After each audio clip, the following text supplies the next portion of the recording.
একদা চন্দ্রগুপ্ত মৌর্য নদীর তীরে অত্যন্ত বিষণ্ণ মনে বসেছিলেন। আচার্য চাণক্য তাকে দেখে এগিয়ে এলেন এবং জিজ্ঞাসা করলেন, চন্দ্রগুপ্ত, তুমি এত উদাস কেন? তোমার লক্ষ্য আর অভ্যাসের কি হলো? চন্দ্রগুপ্ত দীর্ঘ শ্বাস ফেলে বলেন, গুরুদেব, সারাক্ষণ পরিশ্রম করতে ভালো লাগে না। মনে হয় লক্ষ্য থাকা সত্ত্বেও আমি দিকদৃষ্ট, কাজ করার কোনো শক্তি ভিতর থেকে পাচ্ছি না। চাণক্য হেসে বললেন, চন্দ্রগুপ্ত, যদি মনে এমন চিন্তা আসে তবে বুঝবে তোমার লক্ষ্য দুর্বল। সফল হতে হলে জীবনে কখনো খালি বসে থাকবে না। চন্দ্রগুপ্ত অবাক হয়ে এর অর্থ জানতে চাইলেন। চাণক্য তাকে একটি গল্পের মাধ্যমে বিষয়টা বুঝিয়ে বললেন। একটি গ্রামে রামলাল নামে এক মালি ছিল। তার অনেক ঋণ ছিল, কিন্তু সে ছিল অত্যন্ত অলস। বসন্তকালে সে জমিতে বীজ বুনে ভাবলো প্রকৃতি নিজেই সব সামলে নেবে, প্রতিদিন খাটার কি দরকার।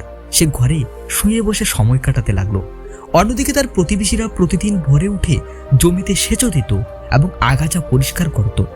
ফসল কাটার সময় দেখা গেল রামলালের জমি আগাছায় ভরে গেছে এবং ফসল নষ্ট হয়ে গেছে। অন্যদিকে পরিশ্রমী প্রতিবেশীদের গোলা ভরে গেছে ধানে। রামলাল বুঝলো অলসতা তার জীবন বরবাদ করে দিয়েছে। গল্প শেষে চাণক্য চন্দ্রগুপ্তকে সাফল্যের 7টি মূল মন্ত্র বলে দিলেন। নিজের ওপর নজর দাও, অন্যের ওপর নয়। চাণক্য বলেন, যে ব্যক্তি সারাক্ষণ অন্যের উন্নতি বা অন্যের জীবন নিয়ে মাথা ঘামায় সে নিজের শক্তি অপচয় করে। সে কেন এগিয়ে গেল বা সে কি করছে, এই চিন্তা আপনার মনকে ক্লান্ত করে। সফল হতে হলে অন্যের জীবন থেকে মন সরিয়ে নিজের লক্ষ্য এবং অগ্রগতির দিকে মনোযোগ দিন। স্পষ্ট ও দৃঢ় লক্ষ্য স্থির করো। লক্ষ্যহীন জীবন একটি দিকভ্রষ্ট নৌকার মতো। লক্ষ্য কেবল রাতের স্বপ্ন নয়, বরং এমন এক দৃষ্টি যা আপনার প্রতিটি জাগ্রত মুহূর্তকে অর্থপূর্ণ করে তোলে। অনেকগুলো জিনিসের পিছনে না ছুটে একটি নির্দিষ্ট লক্ষ্য স্থির করুন এবং তাতে অটল থাকুন। নিজের উপর বিশ্বাস ও বাধা মোকাবিলা। আত্মবিশ্বাস ছাড়া দৃঢ়তা আসে না। চাণক্য বললেন, প্রতিটি বিপদ হলো একজন শিক্ষক।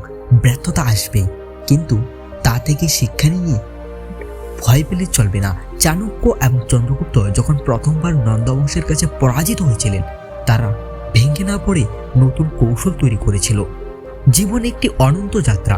বই থেকে, মানুষের অভিজ্ঞতা থেকে, এমনকি নিজের ভুল থেকেও প্রতিদিন নতুন কিছু শিখুন। যেদিন আপনি শেখা বন্ধ করবেন, সেদিন আপনার বিকাশ থেমে যাবে। শৃঙ্খলা হলো সেই শিকল যা আপনাকে লক্ষ্যের সাথে বেঁধে রাখে। সকালে দ্রুত ঘুম থেকে ওঠা এবং প্রতিটি কাজ সময় মতো করা আপনার মন ও শরীরকে যুদ্ধের জন্য প্রস্তুত করে। পরিশ্রমের কোনো শর্টকাট নেই। মনে রাখবেন, ঘাম ঝরালেই তবেই সাফল্য আসবে। মানুষের মস্তিষ্ক কখনো আসলে খালি থাকে না। আপনি যদি পজিটিভ কিছু না করেন, তবে মন নেগেটিভ চিন্তায় ভরে উঠবে। তাই অবসর সময়ে নতুন কোনো দক্ষতা শিখুন, যেমন কোনো ভাষা বা হাতের কাজ, অথবা নিজের লক্ষ্যের পরিকল্পনা করুন। সময়কে নষ্ট করা মানে জীবনকে নষ্ট করা। আপনার অবচেতন মন অনেক সময় বড় বড় সংকেত দেয়। যখনই কাজ করতে গিয়ে ক্লান্তি আসবে বা মন ঘুর পথে যেতে চাইবে, তখন নিজের ভিতরের সেই শক্তির কথা মনে করুন যা আপনাকে এই পথে এনেছিল। আচার্য চাণক্য চন্দ্রগুপ্তকে শিখিয়েছিলেন যে সময় হলো পৃথিবীর সবচেয়ে মূল্যবান রত্ন।